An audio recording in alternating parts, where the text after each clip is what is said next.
C'est une pièce rare, une statuette d'argent représentant une femme, probablement une noble du Morbihan.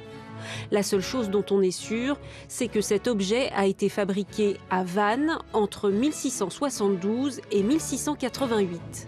On le sait grâce à ces poinçons, par leur auteur, donc Henri Dufeu, dont vous voyez ici le poinçon de maître, HD, Henri Dufeu. Il porte également un poinçon de marque, qui est ce V couronné pour la ville de Vannes. La dame est une rescapée, d'après la conservatrice. Seuls 2% de l'orfèvrerie de cette époque existent encore aujourd'hui, car les rois n'hésitaient pas à faire fondre les objets précieux appartenant à la noblesse pour récupérer de l'argent et faire la guerre. À Vannes, de l'argent, il y en avait.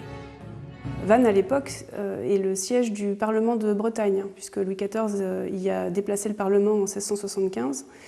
On a vraiment une clientèle nouvelle de parlementaires qui sont aisés, qui se font construire des hôtels particuliers.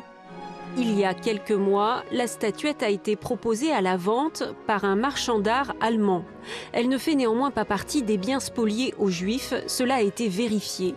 Au XVIIe siècle, elle avait peut-être servi de cadeau de mariage dans de riches familles. Ici, un blason qui est séparé en deux parties, avec d'un côté les armes de la famille d'Hulouette, qui serait certainement liée au mariage de Anne-Marie d'Hulouette avec Jean Gouillon. Et ce Jean Gouillon épouse une Anne-Marie d'Hulouette en 1679.